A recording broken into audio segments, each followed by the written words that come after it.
on this episode of the VR-4. Mitsu gang? Guys, welcome back. So, I just got to Randy's house. The VR-4 is in the garage. I haven't been by since yesterday when I started it and wiped everything off and found the hissing noise that was coming from the side corner of the head. So, what I want to do is, and what me and Randy talked about was, I want to pull the car out. I'm going to open up the engine bay, the hood to the engine bay, and just spray that right side down with the pressure washer, and then dry everything down, patch up that corner with some gasket sealer. I might just do the whole thing around just so I can make sure everything is fine, and then hopefully that'll do the job. But as well, we have some, I'm not sure if it's leaking antifreeze because I left. So I left for a while. So I'm not sure if it was leaking antifreeze or if it was leaking oil from under the engine bay. But there was a pile of water, or I think it's water under there. So I'm going to pull it out and I'm going to try to pressure wash it. VR-4 is out of the garage. It's been a very long time since it's been out of the garage, and you can tell because it is very dirty. So, see all that right there? That's all oil. Oil spraying from somewhere, and I believe it's coming from right in there. That's where the hissing noise was coming from when I had checked it. Try to put my light in there so you guys can see.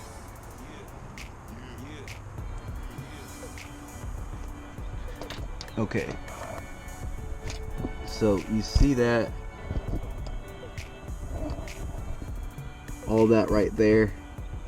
I believe that corner right there, or just that head part right there, period, is what's causing it to spray out. And there's a lot of oil down there as well. So that's where I'm just gonna hit it with the pressure washer and try to get all this grease out of here, because if it's all slimy and stuff like this, all that, I don't think that's good, and I don't want to waste any more money getting another time job. So I'm gonna pressure wash all of this, and hopefully that'll do the job. Just rinse down the car really quick.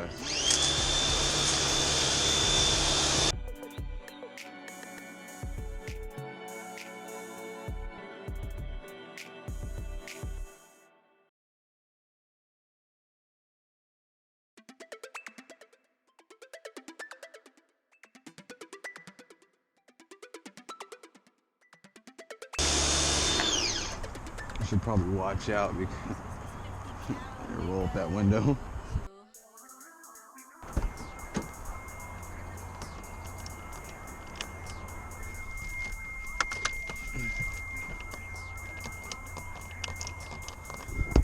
Come on.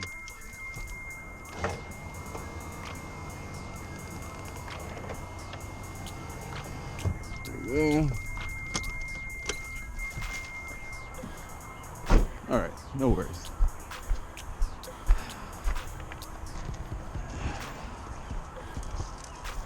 Let's continue.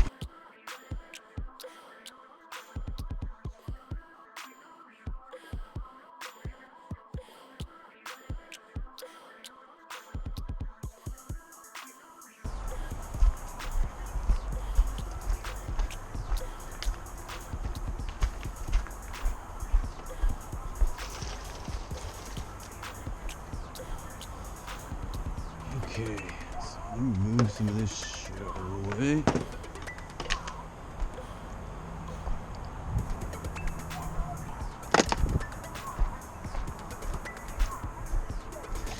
Alright. So that's good. Nothing's over here that needs to be, that's Yeah.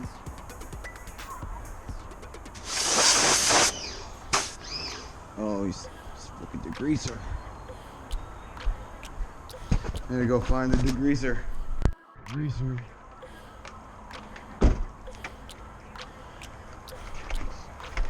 I'm gonna start degreasing this stuff.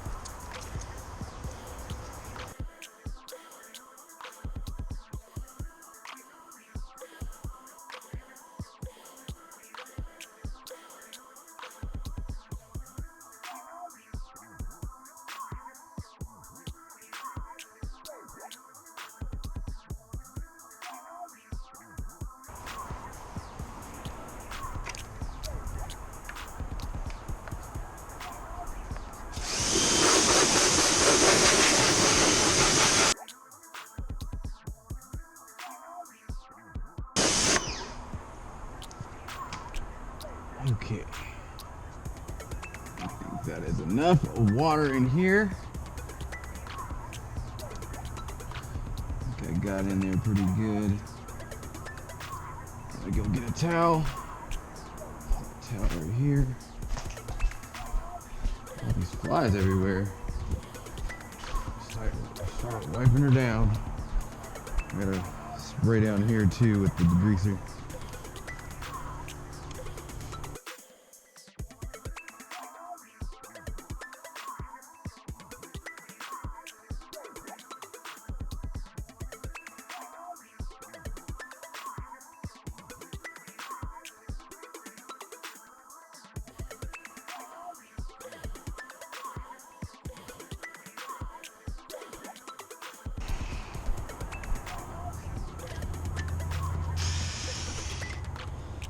Taking this thing off so many times.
Alright, let me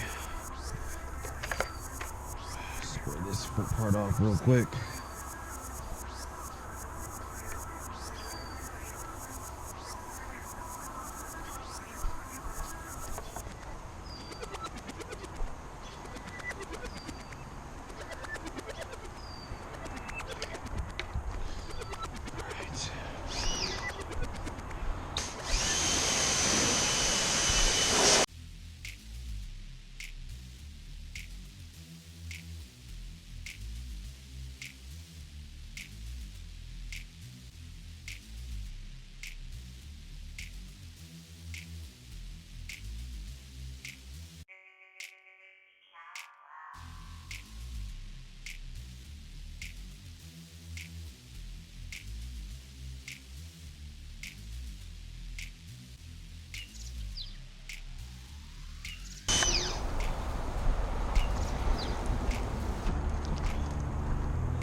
I'm gonna let that air dry and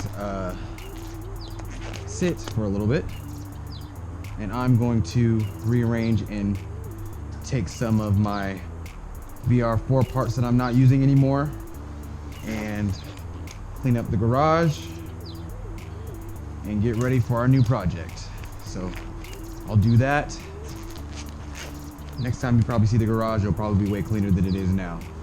But as you can see, this car has been here for very too long, and it's time to put that into my friend's car. So I'm gonna just clean up this stuff. Might pressure wash the ground as well, and yeah, we'll be all good.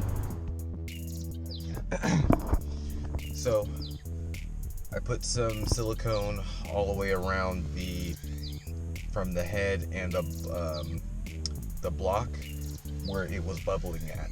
I let it sit overnight. You saw me pressure wash it as well before I did all that, and I wiped it down as best I can. Let it sit overnight, and I'm gonna try to start up the car, and hopefully that'll do the job. Let's go see, guys. So, we covered it in RTV. I started it up, finally, and there were still 2 bubbles that were coming out from that area. So there was still coolant coming out from there, which is a good sign that it's not oil or anything else. So, what I'm gonna do is, I'm gonna take off the head, I'm gonna recheck the head studs and see what torque they're at, and if they're not at 110 head studs, then I know that I would have to replace all of them. So what I'm gonna do, I'm just gonna take it apart and call it a day. What's going on, guys? So I got some good news. I took off the valve cover on the car, and I tried to see what the head studs were torqued at, and wasn't good. None of the head studs were torqued down to anywhere near the specs that it was supposed to be. So I went on Google, looked for the chart of the sequence to be able to tie them down. I did not switch all of them because I just kept them in the car. I just tightened them down because they weren't tightened in the beginning. So I tightened them down in the sequence. I think it's starting in the middle, and then to the left, and then the right, ending off on the right hand side on the lower bottom one. I tightened all those down to 90 foot-pounds of torque. It did say 110, but it was getting too tight where Randy was like, we don't want to crack the head because the head is aluminum head. So I just tightened it down to 90 foot-pounds of torque. I started the car right up, and it wasn't leaking at all from that area. So all that gasket seal or that RTV that I put on the side to prevent it from leaking, that was the problem. The head studs weren't tightened down all the way, which is a good sign that there's no other problems coming from anywhere else. The other thing that I have to do is we have to figure out where that leak is coming from. I think I know where the leak is coming from, but I still have to double check. And other than that, the car runs fine. There were no issues besides that leak, and well, the antifreeze coming from the side of the block, which was due to the head studs not being tightened down. And then the second problem that we were having is the slow drip of antifreeze coming from around the cam area. So I'm going to inspect that area some more, and then on the next video I'll let you guys know what I see. Thanks for watching. Please like and subscribe, and tune in next time On the VR-4.